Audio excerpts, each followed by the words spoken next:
This is Ben Landesman with Lawson Screen and Digital Products. This is Deborah Sexton. This is Peter Walsh with M&R. Scott Ritter with the Decorated Apparel Expo. And you are listening to Two Regular Guys Podcast. hosted by Terry Combs and Aaron Montgomery. A gift to the industry. All right. Well, welcome to the show. It is Friday, March 27th, 2020. I'm Terry Combs, and you can find me at terrycombs.com. And I'm Aaron Montgomery, and you can find me over at aaronmontgomery.info and also at oursuccessgroup.com.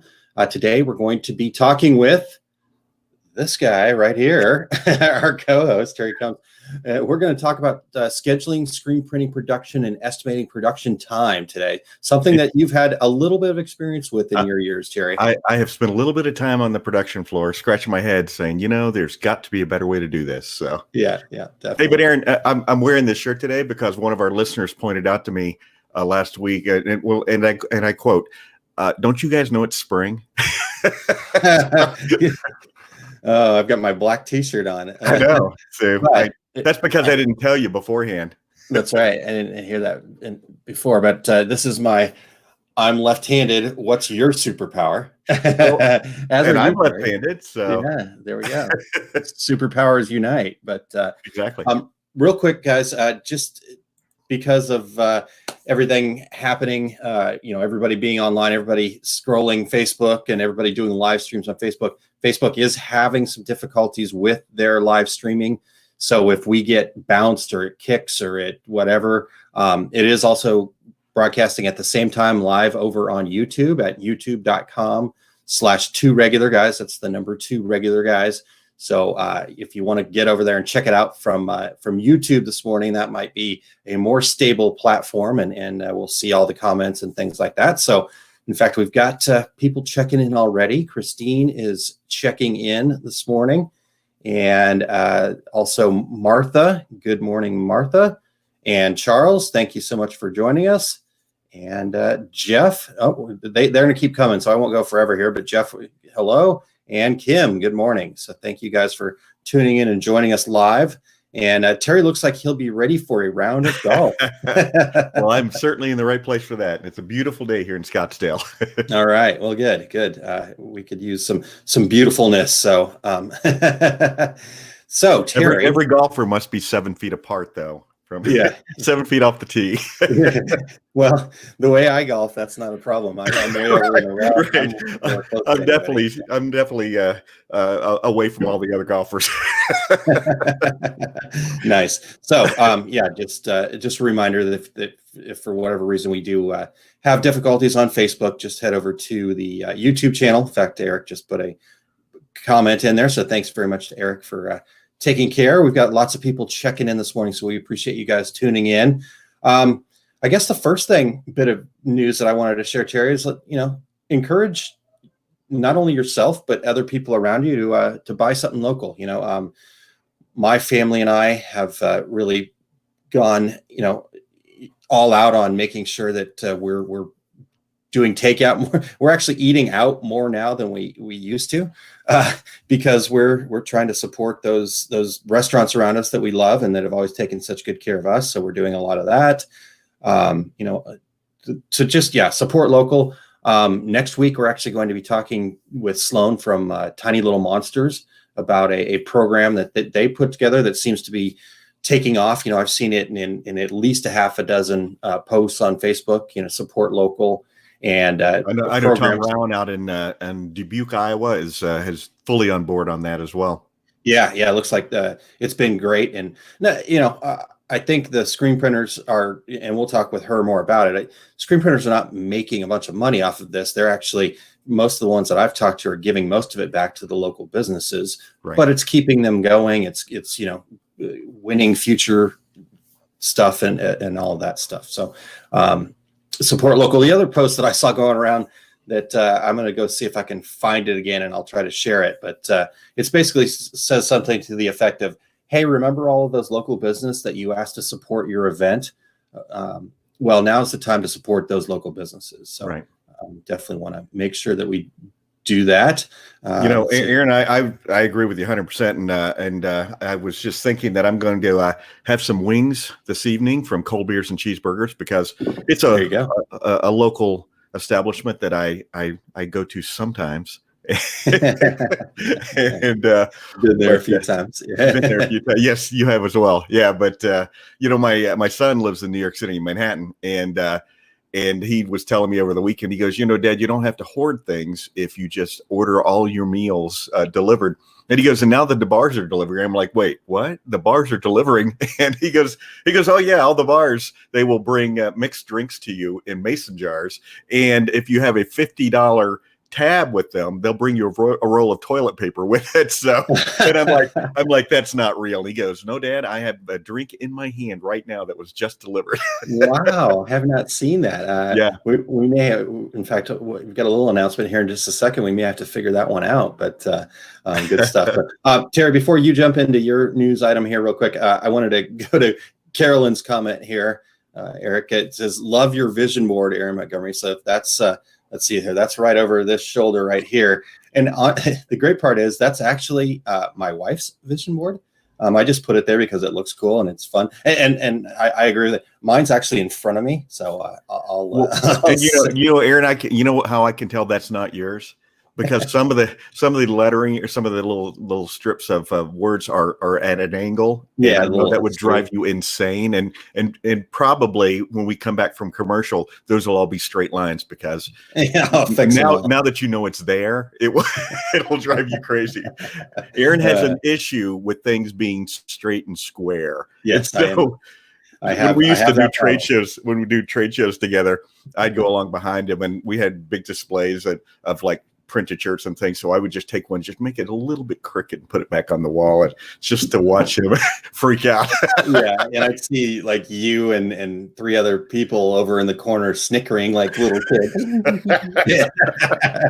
It was pretty funny. So Carolyn did say, Terry, you need to work on that, but I do like your backdrop. That's a pretty cool backdrop. So. All right, Terry, what I know you've been talking to some folks about some happenings here. Yeah, absolutely. I spoke with Katie with the MBM shows, and she told me that Providence, Rhode Island is that was slated for May 15th and 16th has been canceled, not postponed. And when we were talking, she said that, and I know Katie's listening, so hi, Katie. She said that the issue is all the shows are getting pushed to the back of the year and basically running out of weekends. ISS and NBM and DAX and other events are all getting pushed to late summer and fall. And man, I'm looking at my schedule. My schedule is empty right now. I haven't been home 2 weekends in a row forever. So I don't know what I'm going to do with myself this weekend, but I and then I look at the fall schedule, like, holy cow. I mean, I've had to rearrange some of my classes also, because every time somebody drops a show on top of one of them, I have to move it somewhere else. And speaking of that, I have a May 2nd screen printing class here at Workhorse Products, and we're in the process of moving that back sometime into June, and we're looking at dates, but everything's getting pushed back. So let's all take advantage of being home and doing something productive for our homes and our careers. And exactly. Yeah.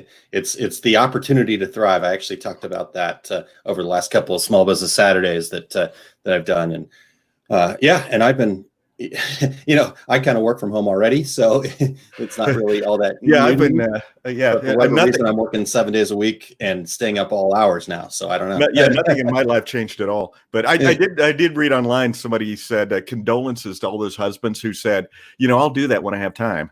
There are a lot of projects going on right now. Yeah, exactly. Yeah, I was just. And Ace Hardware, by the way, is open. So there you go. All right, Terry, the next announcement before we get into the meat of the show, what we came here to talk about actually today is the Decorators community, us, the three of us, Eric and Terry and I, and all of our wonderful community here. We're going to be hosting a virtual cocktail party. I saw some friends doing like virtual happy hours and stuff like that, and I'm like, hey, let's do this. And everybody was on board. So the Decorators Community Virtual Cocktail Party It's open to everybody, anybody that wants to come. It's BYOB, obviously, but this whole bars delivering thing, we might have to figure something out there. But it's going to be happening. The drink I ordered is here. Hold on. Yeah, exactly. Yep. So what is a virtual cocktail party? It's basically everybody have your drink. It doesn't have to be an alcoholic beverage, whatever you choose. It could be water. It could be, I'm pretty sure that Terry and I will have an alcoholic beverage or whoever is going to, I'm not sure if your schedule yet, Terry, but I will have probably a beer of some sort, and we'll have a Zoom meeting, and we'll be on a camera, and I love it. Who knows how it'll work? We'll see. It could be a lot of people, and nobody will be able to hear anybody, but we'll just have a like good a real time. cocktail party. Exactly. So this is going to be happening Friday, April 3rd, and the scheduled time is 5:30 Pacific, 6:30 Mountain, 7:30 Central, or 8:30 Eastern. All those times. I have no idea what time it's going to be in Arizona, Terry. So since we don't do daylight savings time, it'll be 5:30 Arizona Mountain Standard Time. There we go. So 5:30 Arizona time. So the Zoom room only allows up to 100 people. So figured the best way to do this is just to have people sign up. So if you go to tworegularguys.com/party, and it's actually /party.html, but I've got it set to either one of those will work. So tworegularguys.com/party, enter your information there. There'll be a thank you page that it brings you to that'll have all the details that you can log into Zoom with. And then there will also be a follow-up email with those details. So again, next Friday, we're just looking to celebrate. Talking to Pete a couple weeks ago, and the celebration. We want to celebrate all the good that we're seeing out there. Yeah, I'm so impressed with everything you guys are doing. So impressed with everybody coming together. I know this is hard. I'm so impressed with you guys just pounding through and making the best out of a bad situation. And so fortunately, it's a level playing field, and hopefully there's some help coming and some other things, but. There we go. So Christine says the Zoom room is a great name for a bar. So, and at the party, if you hear over in the corner someone quoting Beowulf in Old English, that will be Eric. So, that's true. That is true. He does that at parties sometimes. He's shaking his head disapprovingly right now, Terry. Very, very disapproving. And Todd says the best dad joke at the party wins a high five. If I can ever figure out how to give them on a call, it is. You have to go. For me, you have to go the opposite direction. So if I was giving Terry a high five, you have to see. Yeah. See, Terry can't do it either. Well, get a couple of drinks to me. Yeah, exactly. Eric is now actually reciting some Beowulf for us in the comments section. So thank you very much. And Wade says, just keep swimming. Yes. Dory, the philosopher. I love it. Great job, Wade. And then there's Todd. Speaking of dad jokes, I did not come prepared, Terry. So we may have to skip it this week unless either that or somebody has one that they want to share. Christine, if you've got one, I know you've come to the side of the dad jokes now. So the dark side of dad jokes. All right. Well, we can get to the dad jokes after commercial, after we support those that support us here. But Aaron, before we dive in, we want to thank everybody for checking out the Two Regular Guys podcast. If you are listening to the podcast version right now, we would appreciate you sharing with your friends so they can become regulators too. Plus, we would love and appreciate you giving us a review on Apple Podcasts, Stitcher, or wherever you're listening to the show. Those reviews are really important to us. So if you guys would jump over there and do that, that'd be great. We are always looking for new guests. If you or anyone you know would like to join us, go to calendly.com/2. That's the number 2, regular guys, with your show ideas. And if you are watching us right now, join in with comments and questions and reach out to all of your industry friends right now and have them join us too. Absolutely. So, Terry, let's hear a quick word from our platinum sponsor, Impressions Expo. And again, make sure that you're supporting them. They could use all the help they can get right now. So, what is Impressions Expo? Impressions Expo, formerly known as ISS, is the premier trade show dedicated to the imprinted and decorated apparel industry. They have 5 shows that are produced annually in each region of the United States, including Long Beach, California, Atlantic City, New Jersey, Orlando, Florida, Baton Rouge, Louisiana, and cap off the year at Fort Worth, Texas. Each of those 5 annual shows also feature over 30 seminars and hands-on workshops in categories such as screen printing, embroidery, digitizing, digital decorating, and much, much more. Visit impressionsexpo.com for more details. And while there, use the promo code RegularGuysIE for a free expo pass. Again, make sure you visit impressionsexpo.com to get more details. And the 2 regular guys look forward to seeing you there. All right. Well, thanks very much to Impressions Expo for their support. It looks like we do have some dad jokes. I'm also trying to rouse up my son, Lewis, to see if he's got a good one that he can share with us. So, and Christine has embraced a dad joke, and we love every bit of it. So, Terry, this one's all yours.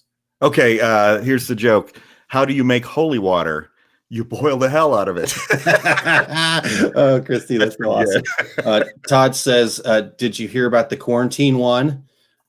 It was an inside job.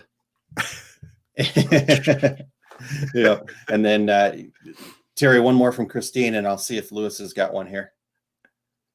Okay. Did you know the first French fries weren't actually cooked in France? They were cooked in Greece. All right. Well, Lewis was right here and he was going to share one, and then he just ran away real quick. So I'm not sure if he's got a book of them. So that may be what he's doing. So I'll get one more from Christine here. Or if you want to. So I ordered a chicken and an egg from Amazon. I'll let you know. Think about it. I didn't know about it too. That's impressive. It's a head scratcher. That's too advanced for a dad joke. Yeah, exactly. But I have to admit, I was at the grocery store last night and I found eggs first time in 2 weeks, and I literally took a picture. I literally took a picture of the eggs and posted it on Twitter. I'm thinking, man, when did that happen in my life that I'm taking a picture of eggs and saying, hey, look what I found. I'm pretty pumped about this. Yeah. All right. So here, why don't you borrow that for a second? Okay. Lou, ready for your dad joke here? Okay. You got to speak up and talk right into the, okay, go. I'll say. Where are sharks from? What's it? Say that one more time. Where are sharks from? Where are sharks from? Go ahead. Finland. Finland. All right. Thanks, buddy. Appreciate that. You can take your waffle back. And Lou is actually having waffles. Lego my ego. So.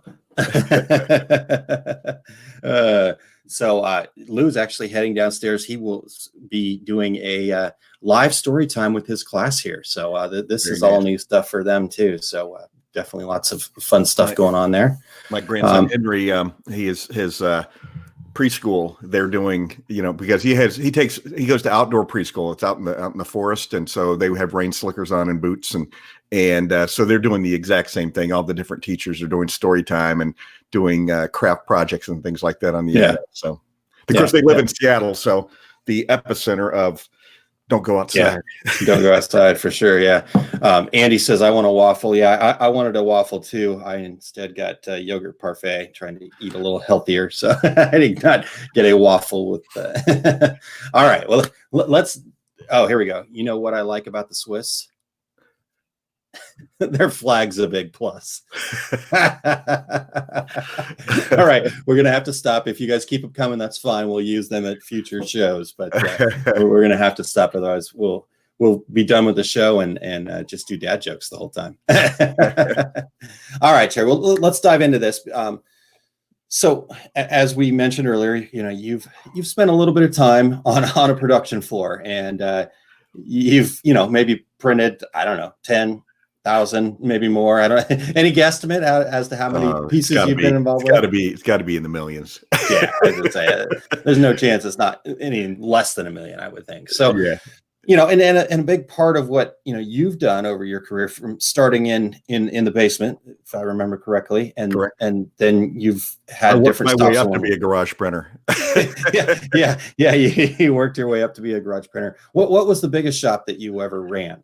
I had 75 production floor employees. So. Okay. There are people out there cringing right now because they have 5 and they're like, are you kidding me? 75 people? Yeah, no kidding. 75 people. So within those realms of opportunities, I know you've worked really hard to, from being in the basement or working up to the garage, being efficient is really important there. And then obviously being efficient when you've got 75 production employees is really important there. So, you've talked production scheduling, estimating on the show, and you've talked the 5 steps of this process. Are you ready to kind of talk about those? Maybe dive in and just give us an intro here. Yeah, Aaron, I always tell people in my classes, because everybody wants to know what's the key to success, and here it is. There's 2 things: do good quality work and deliver on time. Anybody that does good quality work and delivers on time is going to be successful as a screen printer or any type of decorator. And that's because there's so many people who don't do that. Quality work, that's another whole class, another whole session that we'll talk about at another time. But deliver on time, and it's because people never know quite where they are in their schedule. They don't have any idea of what they're capable of producing. Everything is based on what I wish I could accomplish, and Aaron, I've talked about it before on the show, and our regular listeners bear with me, but the decorator in Las Vegas that I worked with, and that put together with Printwear magazine, and I said, what's your issue? Why did you reach out to Printwear magazine? And she goes, Terry, I can't sleep at night. I'm like, well, why can't you sleep at night? And because I never know where I am. I lay in bed thinking, okay, is that due tomorrow? And am I going to be able to get this job done? And working around the clock. And so I got her set up on estimating production time. And basically estimating production time is this, Aaron. It is taking an order and doing a 15, 20-second calculation and writing on that order exactly how long it will take to produce that order. And so it's a fairly simple process. It's across the top. It's a chart across the top is 1 color, 2 color, 3 color, up to 6 color and beyond. And how long it takes to produce one garment. And say on a manual press, that might be 0.5. In other words, half a minute to load that shirt, print it, take it off, put it on the dryer belt. The next shirt, half a minute, load that shirt. So on a manual press, and any new decorators out there, and I always mention this in my classes, the new decorators, I'll say, well, you should be able to print about 100 pieces an hour on a manual press, just one person. And they're all like, seriously? but after, you get some practice in. And then the next column, or the next underneath that, is how long it takes to set up and tear down that job. Because it's all part of your production window, your direct production window. Because there's indirect production. Indirect production is creating the artwork. It is coating the screens, burning the screens, taping up the screens. It's all those things. That's indirect. Direct production is setting up the job, printing the job, tearing down the job, and reaching for the first screen of the next job. That is your direct production time. And if you are one shop with one machine, you have basically 37 and a half hours of available production time to produce a job. And that is assuming that you've got some 15-minute breaks throughout. It's not counting lunchtime or anything like that. And if you have 2 presses, you have twice 37.5. If you have a manual and an automatic, well, that automatic still has 37 and a half available production hours to produce. Now, that's not taking into account working overtime and things like that. But when you create the schedule, if I know this job should take 2 hours and 15 minutes, then then I can plug that into my schedule and know where and when that job can be done. But Aaron, here's what happens on most production floors. Most people juggle production; they don't schedule production. So if you're out there and you're talking to a customer, hopefully not face to face today, you're on the phone talking to a customer. Yeah, exactly. If your first question is, when do you need it? You're juggling production, because what you should be saying is I can have this for you on this date.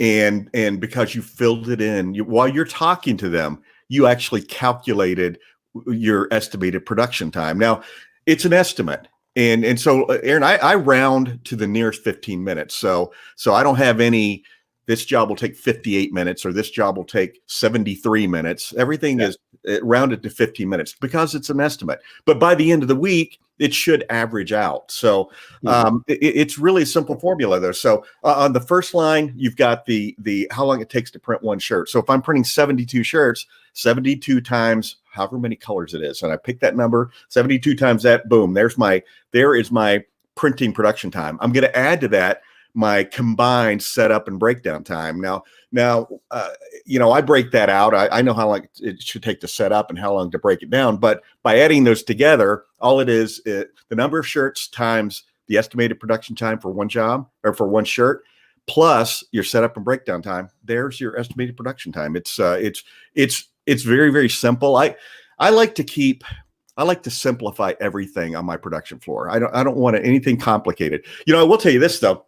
Yeah. I did one of those courses to improve your efficiency and things like that. And one of the things I had to do in that course was every 15 minutes I had to write. You've probably seen this, Aaron. I had to write down what I was doing every 15 minutes for a week. So every 15 minutes I'd stop and write down what I was doing. And we determined that I was spending over half my time doing some type of scheduling of production. And so the instructor there said, you said you have a really, really simple formula to do this. Why don't you pay someone to do that? And so you can focus on your job. And I'm like, oh my God. So I hired a part-time employee and it was a mom who wanted to work while her son was in school. It was perfect. So I just had a stack of orders sitting on her desk. When she'd come in, she'd estimate all the production and enter them into the schedule and go home and get her kid off the bus. And it was a perfect scenario. But nice. Yeah. So that's estimating production time. I love it. There's more to it. Yes, exactly. Indeed. Yeah. So, like I said, simplifying it. And yes, I've heard about the writing it down every 15 minutes and basically I would forget to write it down. And That's what you wrote every 15 minutes. I forgot to write down what I was doing. I'm trying to remember what I did the last 15 minutes for this 15 minutes. But no, so one of the reasons that we're talking about this, Terry, is that you've taken all of this stuff and you've put it into this process and you've got a system. So like I said, it's simplified, but there's some things that you've got to do, some very specifics, and you have some tools for people to use. And you're going to actually be teaching this coming up here pretty soon here. Correct. So I wanted to just make sure that we get that out there real quick. So if you go to decorators.education/SEPT, we're gonna make some tweaks to this, but you can sign up to get more information, or you can just go ahead and sign up. There are going to be 4 sessions now. We've been able to kind of make it more efficient for you guys. So we'll show you how that all works. We'll probably with what's happening currently in the world, we may be changing the dates today. But definitely. Yeah. So if you want to just go there first and just sign up for more information, that's totally fine. If you want, but either way. So within that, we had a comment from Brian here that I think leads us nicely into where we're going here. He says, at one time I ran a contract sewing company. We did a time study and everything just to get an idea of what was needed for time and resources. The hard part is adding in time for Q&A and unexpected things. We had 25 people and they all had different speeds. So we had to figure out how to do that as far as integrating the time needed. We deal with that in estimating production time. Exactly. So maybe talk to us a little bit about that. I know the second step of the process is about every shop being different. So how you could just give them numbers, right? Because you said you exactly could print 100 shirts an hour. So right, boom, I'm done. I'm on my way, right? and that's just it. I have numbers my numbers for manual press, numbers for an automatic press. And by the way, my numbers are not the numbers that the sales rep give you at a trade show, if there will ever be another trade show. When they say, on this press, you can print 900 pieces an hour. Well, I don't know about your world, but my world is not a perfect world. Sometimes I pick up a piece of lint on the back of my screen. Sometimes, 1,000 other things are going to happen. A shirt goes around one side and doesn't come back the other side, and it's out there somewhere, hung up on something, and I have numbers. I have special numbers for flashing. I have. There was a scenario once where I ran a production shop on the East Coast, and one of our big products was nail aprons. We would print tens of thousands of nail aprons, and so we'd have two. We had one on each side of a platen on an automatic press. And that was one of those scenarios, two would go in, one would come out. And so there'd be, because of the strings hanging down, but, and you can have any number of these, but my numbers mean nothing because every shop is different.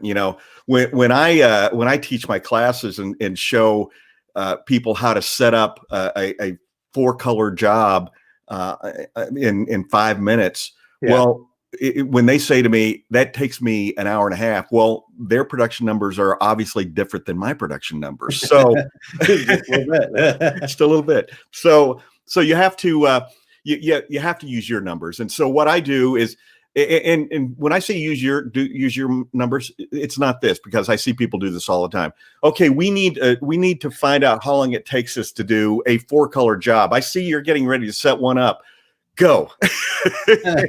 And so the stopwatch is going, and people are frantically, getting this set up and printing as fast as they can.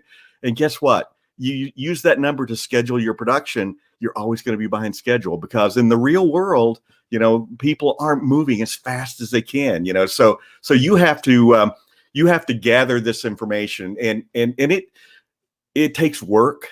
So be prepared for that, because every single job, for however long it takes, if every 1-color job you do, you have to record exactly how long it took to set it up.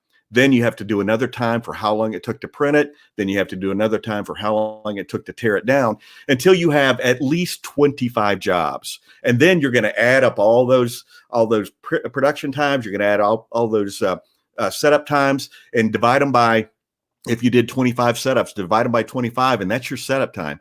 And what people hesitate on is they say, well, some of those jobs, though, the operator went and got a Mountain Dew and then went and stood on the dock and talked to his girlfriend on the phone. Well, guess what? That's setup time, because and that's reality. That's reality. Exactly right. So that window of time, if that happens, you have to account for it. Now, you can't do production, you can't do scheduling based on what you wish you could do. You have to base it on what you can do right now, today. And you know what? It may make you very angry when you do these numbers, but that's when you start making improvements. And we're going to talk about that in just a minute. But you have to use the numbers that you are using today, the numbers that reflect what you're capable of producing. So and so I go into great detail in how to record this, but here's the beauty of it. Yes, there's going to be work on the front end. It might take you a week. It might take you 2 weeks, maybe 6-color jobs. It might take you 6 months to get enough information to calculate this, but you'll drop those numbers in as you go. If it takes you 6 months to calculate how long it takes to do a 6-color job, then you're obviously doing 1 and 2 and 3-color jobs. You'll have those numbers right away, and you can start using those numbers right away. But and you just plug them into the schedule, and as I said, then you start making improvements. So. Yeah, for sure. And Jeff actually mentioned all these principles apply to embroidery and vinyl decoration as well. Absolutely. And there are people who have used many different types of decoration that use this exact same formula. Yeah, yeah. And then Christine says, "Oh, I love that. You can't do scheduling based on what you wish you could do." So true. You have to work on the actual numbers. It's tough to accept that, but it's reality. Good stuff there. Yeah, I mean, I think that's a huge point too, Terry. Is I've been fortunate enough to get to spend a lot of time with you over the course of the however many years. Ranting about this. Well, I mean, but I learned something every time, and it's amazing. And I've even taken some of these principles and tried to integrate them into things that are happening at the sublimation wholesale manufacturer that I've consulted with in the past. And, so they never quite got to that number thing, but we at least they had a clock out there, and they were basically supposed to take the roll and it was not a clock. It was like a kind of a big stopwatch thing. Yeah. Yeah. And once they got the roll up on press to run it, they were supposed to hit the number, and then and then what the between time is, because what's supposed to be happening is the product's supposed to be getting pulled while they're running a roll and blah blah blah. So I can see all of this working in lots of different areas.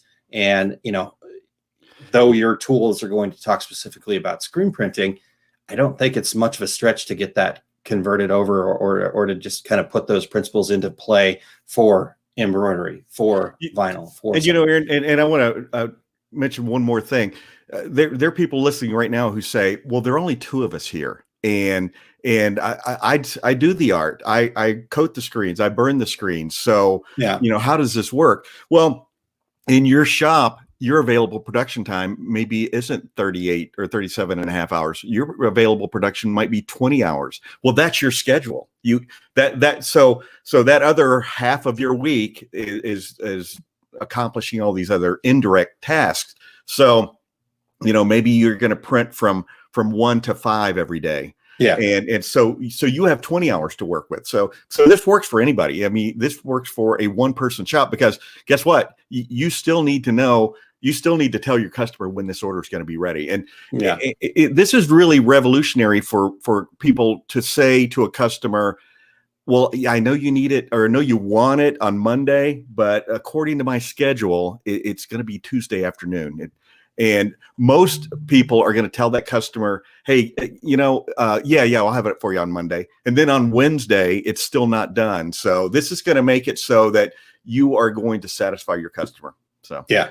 And yeah, I mean, like you said, that's the two main keys to being successful, good prints and delivering on time. And so that's huge.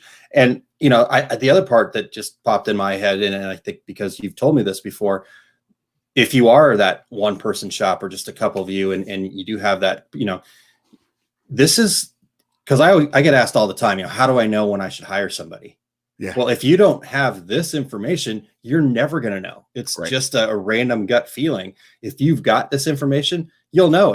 If my schedule tells me that I'm 3 weeks out on everything and I'm losing jobs because I can't turn them quickly enough, maybe it's time to hire somebody, right? and Aaron, and I want to emphasize the fact that there's a finite amount of time to set up, print, and tear down.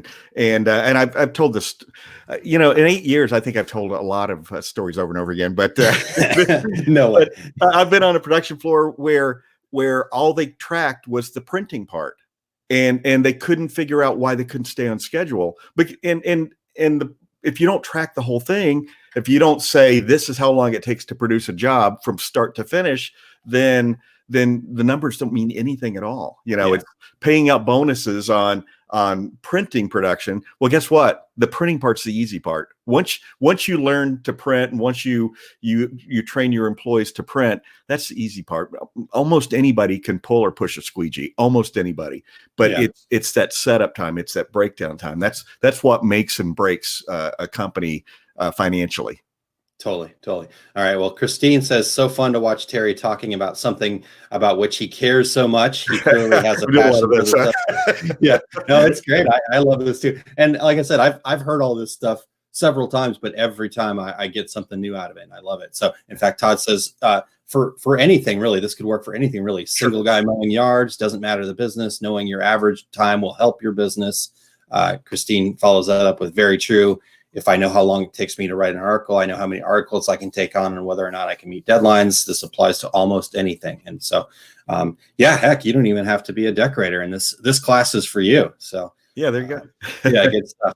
All right. So I totally went off the rails there, Terry. So I apologize. But so, you know, we've heard the stories, we've seen the stories, stuff like people having to work overtime, basically just lost. So talk to us about the process of creating that schedule.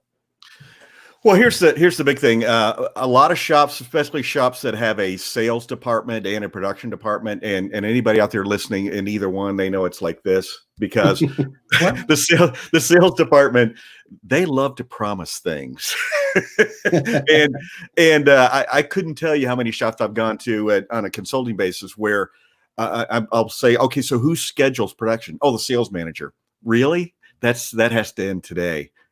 Wait, what? I don't get because the sales manager doesn't understand the schedule. So, but here's what I do in exchange. I have my week schedule, and maybe it's one press. That if you have a sales manager, you probably have multiple presses, and I've got so many manual presses and so many automatic presses. And when I take that away from the sales department, I give them 10% of the schedule. And what does that mean? That means that for that rush order they have to squeeze in, they have space on that schedule that belongs to them right up until the first day of the week. That available time is sitting there for them, so that they feel like they have some control and can bring in that order that, you know, for that really great customer that wants to come at the last minute. We've got spots in the schedule, and if they don't use it, then you're pulling orders from next week. So I don't know about you guys, but I have never had a customer complain that I told them the order would be ready on Friday, but hey, it's Wednesday. If you want to come and pick it up, we've got it ready for you. No one has ever said, oh man, I don't want it till Friday. That is terrible service, Terry. I don't want to know that. And then Aaron, then I have another 10% of my schedule for the unexpected. And again, I'll fill this in. But so I leave 20% of my schedule. So if I've scheduled out for 6 weeks, 80% of that schedule is filled in, 20% sits empty until I get up to that week. And so what's the unexpected? Well, like one of my production supervisors who I was listening to the radio at the shop, and someone said, wow, somebody hit a horse on the freeway. And he got there about 3 hours later, and he walked in. He says, "You're never going to believe what I hit on the freeway." And I said, "Was it a horse? How did you know that?" It's all over the news, man. Holy crap. But, yeah, true story. But the unexpected is, you know, it's an icy morning. I still remember icy mornings, and so everybody gets to work 2 hours late. Well, guess what? We still are on our production schedule, so we allowed for it. So, you know, and again, I'm going to fill in. I could tell you what time I'm going to print your job next week. Now, is it going to be off by an hour or two? Maybe, but it's going to. If I say it's going to print on Tuesday morning, it's going to print on Tuesday morning. So I know where I am. So yeah. And let me throw something in that we hadn't talked about, Aaron. An order doesn't go on my production floor until it's complete. And you guys all know what I'm talking about. That order that comes back that doesn't have any quantities on, customer's going to get back to me with that. Well, every one of those orders, when it comes up on the production schedule, you're going to look at it going, there's still no sizes on this. And now my schedule's messed up. So that drives salespeople crazy too, because I say, it doesn't go in the schedule until you can give it to me complete. You know, if it says blue on the order, well, let's take a stroll to the ink room and let's talk about blue.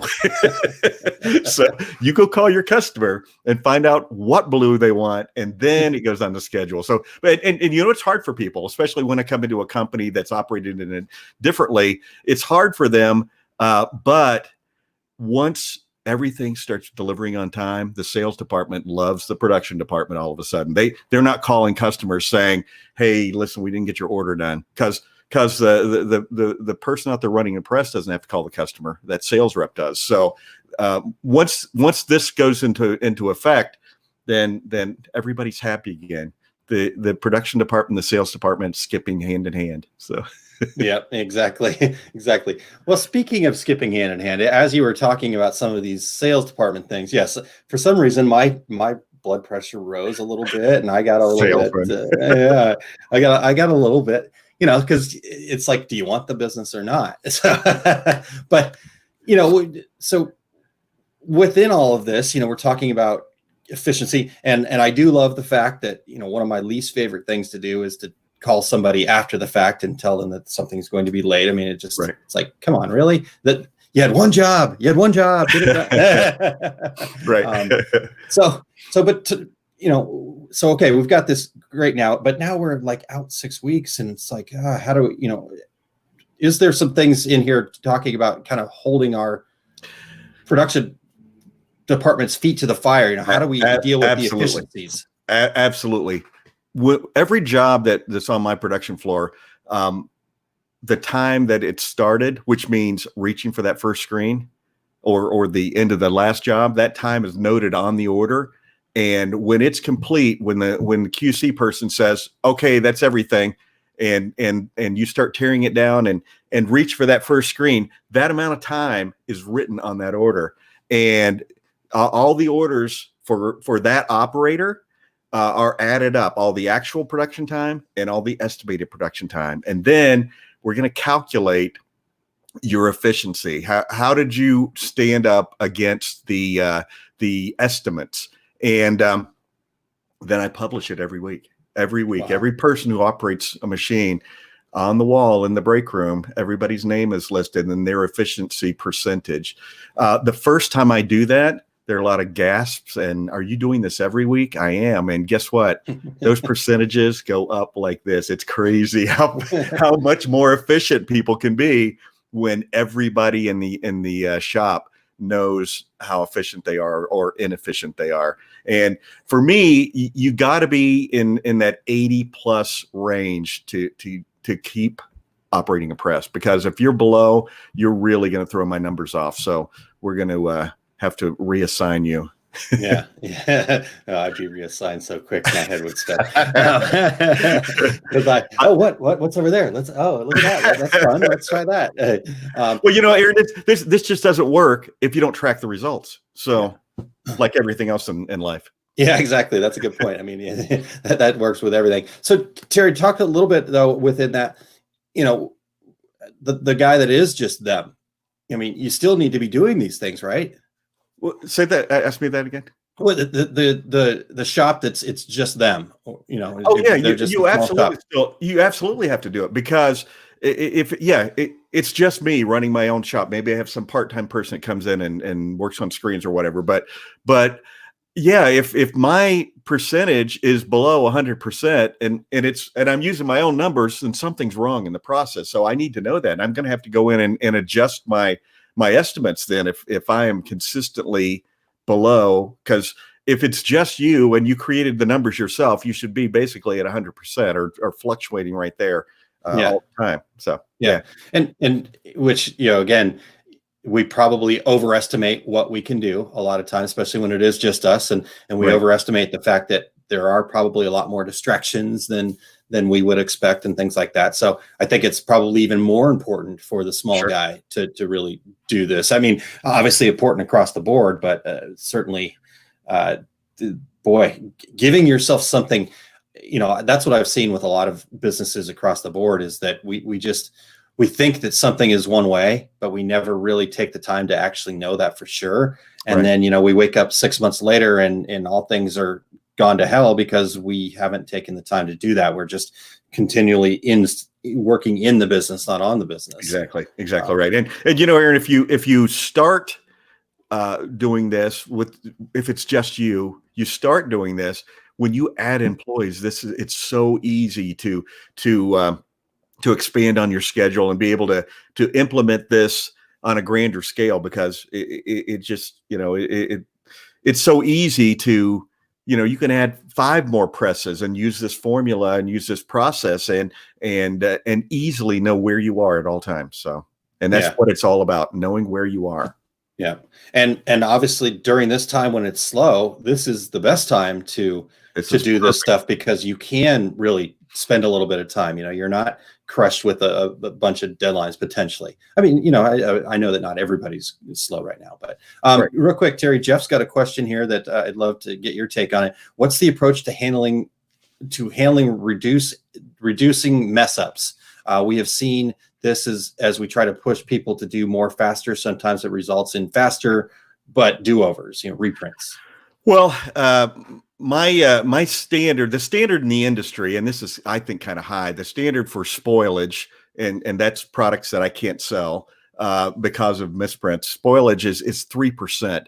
I do track spoilage in every job. And so my target is 1.5%, because there's always going to be spoilage. You catch a shirt on the edge of the platen and it folds on itself. Well, that's spoilage. And but yeah, if someone is having spoilage higher than 3%, and so a 100-piece job, they mess up 3 shirts, and I know that's hard to take, but I allow for that. If it's higher than 3%, then we're going to readdress it with that particular employee. So okay, all right, good question, I think. Yeah, I think that's a great answer. And then Jeff says, by the way, I'm listening to the podcast 20 feet up in the air, taking down a suspended ceiling in our shop. So, and a link to a photo of that. So Jeff, please be careful. We do not want to be responsible for any injuries to you, sir. So, I love how recorded. I know how many people come up and say, listen, our whole shop listens to your show at whatever time, and we'd love to hear from you guys, people who are out there and who are playing our show either live or in the podcast version, and your whole shop's listening. We'd love to hear from you. Yeah, definitely. A couple other quick comments in there. Christine says it's accountability. If no one sees how you're doing it, it's being measured. A lot of people won't worry about being efficient and will go for what's easiest. That's human nature. Being ranked brings out competitiveness and a sense of pride. People want to be seen doing well. And then Carolyn follows up with, okay, so this is classic women issue. It's harder to call out those numbers on people's. Is it harder to call out numbers on people's performance? I, as a woman, find that kind of uncomfortable for employees. So we are certainly not qualified for that, but we do know somebody that has a pretty regular podcast here on Two Regular Guys, Christine, that maybe Christine. So there's a question for you to pop in there. And but when I do this, I always announce I'm going to do it. I never spring anything on my employees. So I say, okay, here's how I'm calculating this, and we will be posting it in the break room, and it's not really so much calling out, because Monday morning when people come to work, they go punch in and then they go look at the sheet. So on their own, it's not me holding it up in front of the group saying, okay, now, well, I had a professor in college, my very first class in college, an economics class, and we took our first test, and the professor came into the room and goes, okay, here are the F's, and called the names and handed them out. Here are the D's. Wow. Like, holy crap, this is what college is going to be like. I was a nerd. I got an A. Yeah, boy. The girl behind me, like, can I study with you? Nice. All right. But no, I don't agree with doing that. But announce it ahead of time, and it's posted on the wall for people to see or not see if they choose to. Nice. Cool. All right. Well, there's some great conversation going on in the comments there. Brian's got a good comment that we'll leave there for you guys to go check out. If you're listening to the podcast version, make sure you head over to facebook.com/Two Regular Guys. Actually, the show's gone okay, and there's also good discussion happening on the YouTube channel as well. So cool. youtube.com/Two Regular Guys, the number 2. All right, Terry. So you've told me a lot of times that the printing is the easiest part. I still Correct. don't believe you, but I need to take your class if I ever really want to do that. But what's the hardest part? It's the setup and it's the breakdown. That's where people struggle. And Aaron, I had the benefit of, when I started my business, armed with my degree in journalism from Ohio University, when I accidentally became a screen printer, I was a contract printer. I was printing for the college bookstore, and that's what it was called, the college bookstore. And I was printing 40,000 garments a year, but it was all contract. They brought all the goods to me and I printed for them. And so it made me very, very efficient, made me mega aware of setup and breakdown time. And because if that press wasn't moving, producing garments, I wasn't making any money. So one of the things that I do is track downtime. And what is downtime? Anytime the process of setting up, printing, or tearing down stops, then I record that time. And I don't do it every time. I don't do it every week, but I'll take a week out of the year, and somebody at the end of the dryer belt is keeping a chart for me, and they have a form, and it's we were down for operator whatever or press number 5 was down for 7 minutes, and then I have a list of reasons that it would be down or other, and you just circle that reason. And I collect all those up at the end, and then I go through and sort them out according to why the press was down. And I'll give you an example. On my production floor, we 75 production floor employees. We figured out through this, and I didn't notice it. I didn't see it because it was a few minutes here and a few minutes there. The number one downtime reason for me in this particular time I tested was orders being pulled incorrectly, which meant we stopped to go get 2 more smalls, or we stopped to go get this or stopped to go get that. And it was the greatest consumer of my time. And so I have this whole list, right? 60% of our downtime is because of this, and 12% is because of that, and 3% is because of this. And so you can't take on all of them. I just took on one. I took on the greatest consumer of my downtime and addressed it and figured out how to make sure that every order was pulled perfectly. Then I went to the next thing on the list. And what you'll find out there, and you guys are not going to believe me, but it's absolutely true because I've done this countless times. You can double your production in 30 days doing this. Literally double your production. I've done it over and over and over again in shops, and people are like, and I know any press operator right now, they're looking at each other going, I can't print twice as fast. You don't have to. The printing's the easy part. It's all these other time consumers that are eating you alive. That's what is keeping you from making a profit. So if you do these things and you double your production, well, that schedule is going to suddenly become full of new profitable business. So nice. But I go into great detail on how to do that. Definitely. So we'll talk about it. Eric chimed in saying production staging, it's so clutch. And excuse me, Tone Dan Campbell joining us says, use your resources. You can be down, not running your shop, but you can still be taking orders and getting them produced during this downtime of the economy. Order your blanks, send them to contract printers, outsource the art and stuff. Bada bing. You won't even need to know how to print film. So there's a good suggestion there. So question from Jerry Dahlheimer here, Terry, says, Terry, is there anything that is still a challenge for you in screen printing? Something you would just rather not do some days? I would rather not do. Well,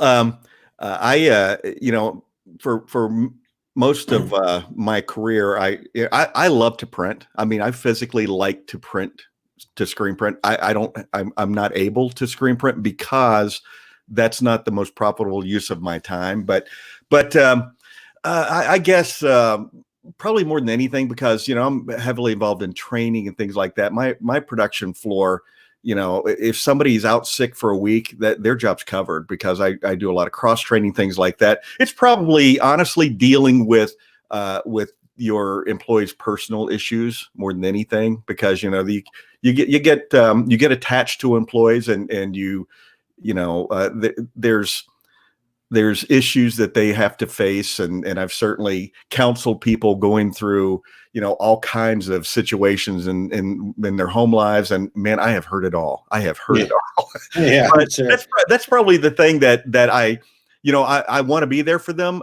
That's probably the thing that I internalize. When they're troubled, I'm troubled as well, and so I hate to see that for them. So I guess it's not a production thing so much. No, but I think that obviously, I think everybody kind of sees the passion that you have for this whole process, and so it is exciting for the rest of us to see, because I know you love teaching the classes, and I know that all this stuff is because you have a day job as well, so this is kind I'm not doing it right now, but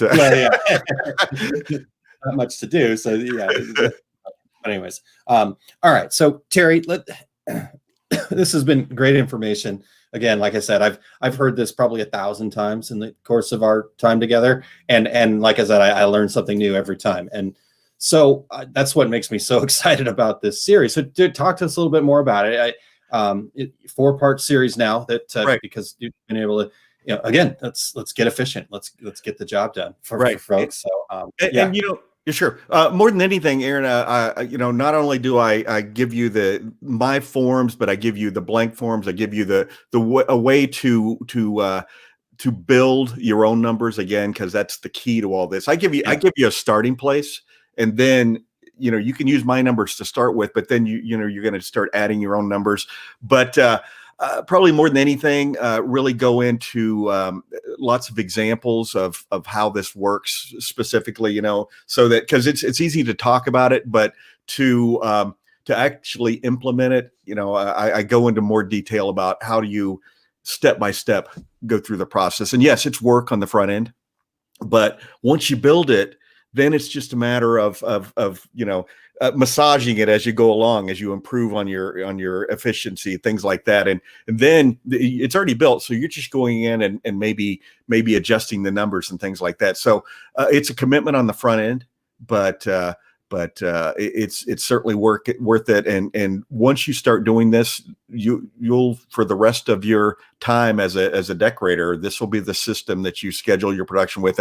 And guess what? You'll be sleeping at night because you'll know exactly where you are every day on your production floor. Yeah. It's great. And it was actually Todd Downing and I were talking about this with our success group stuff. Here's the way I look at it. I mean, yeah, Christine says if Terry's seminars are going to be like this hour, they will definitely be worth attending. Amazing amount of knowledge available here. And that's the cool part. So I feel like today we're really kind of covering some theory. We're giving you some things to think about and giving you some theory things. But within these seminars, the great part is we get to get into, you get to get down into the details. It's kind of like, college course. You got the theory, but then you also need the lab. You need to be able to put this into action. And so within these seminars, these training sessions that you're going to do, not only are they going to get all these tools, but they're also going to get you going through them, you giving them examples, you making them make sense, because you say, okay, here's the schedule and there's A, B, this color, and I can kind of visualize that a little bit, but it's pretty murky, know, so, I'm excited to see you kind of get into the nitty gritty here. So. And of course, answer questions as we go along. So everybody attending will have the opportunity to, okay, stop right there. Now, explain that part to me again. Nice. Excellent. Well, that'll be great. Yeah. I mean, a lot of times the questions part are the biggest learning opportunities of all of them. So that's huge. Cool. All right, Terry. Well, as you mentioned, we're kind of regrouping everything going on, lots of different changes to everybody's schedule and stuff like that. So, coming soon, you and I will hash this out today to get the appropriate time, because we were shooting for the 7th of April, but we'll see how we do here.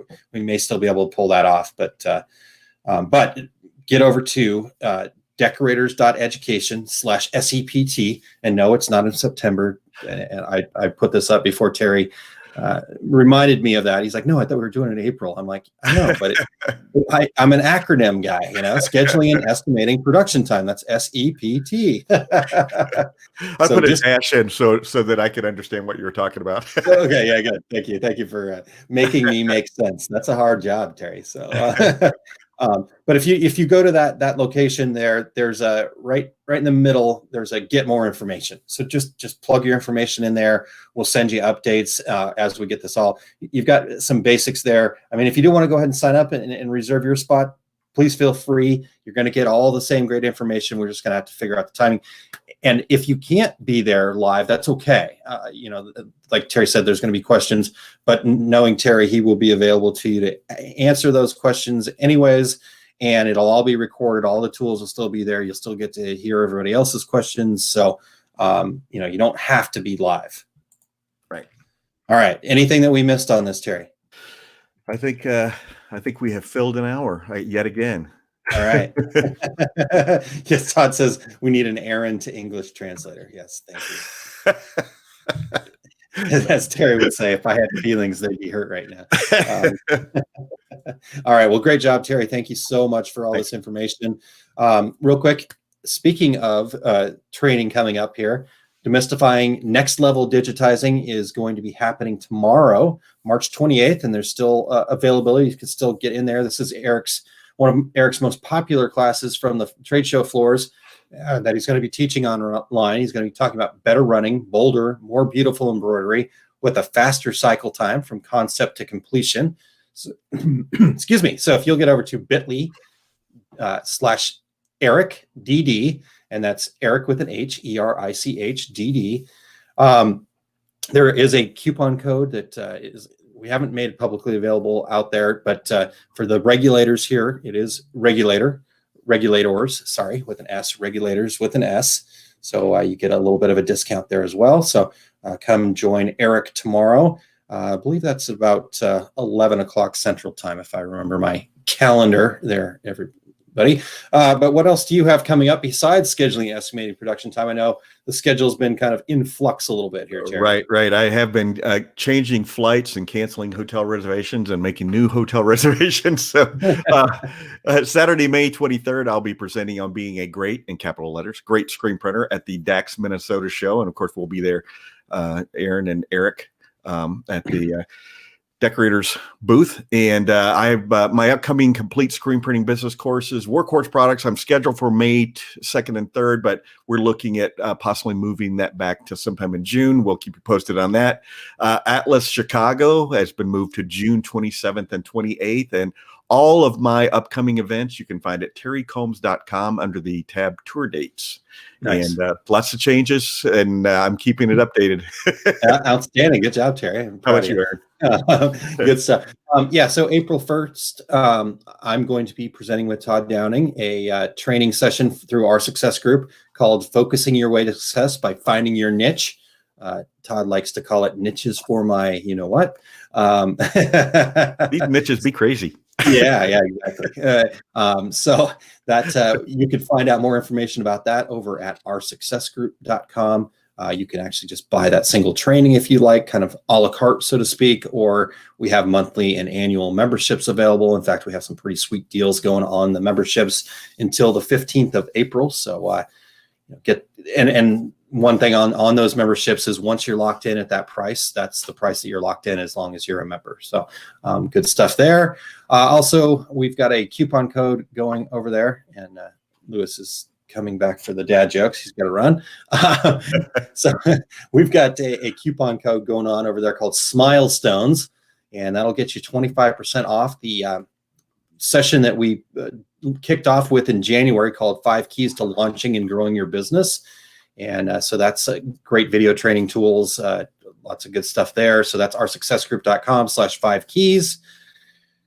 DAX Minnesota, as you mentioned, we're kind of seeing what's going on there. I am working with Scott over at DAX, and we might be able to put together some of the, hopefully some, if not all, of the DAX seminars as a virtual seminar as well. So we're hoping to kind of get lots of opportunities for folks that have signed up for DAX and have gone and paid for the seminars. So make sure you get over to DAX Show and check that out and get signed up for that. So Terry, I think we've done it. Great information. Thank you so much for all of that detail and information. So make sure everybody gets signed up over at decorators.education/SEPT. Doesn't stand for September. Scheduling and production time. So decorators.education/SEPT and get signed up over there. And all right. Yeah, great job. We also want to thank our show producer, Eric Campbell, for pushing all the buttons and turning on all the dials over there. And we want to thank our sponsor, Impressions Expo. Yes, indeed. And also next week, as we mentioned earlier, we're going to be talking to Sloan of Tiny Little Monsters about their Here for Good program that they put together. They're actually here in the St. Louis area. And so I'm excited to talk to her.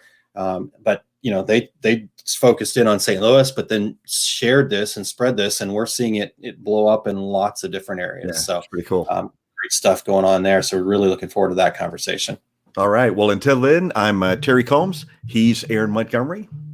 And we are the Two Regular Guys. Two Regular Guys.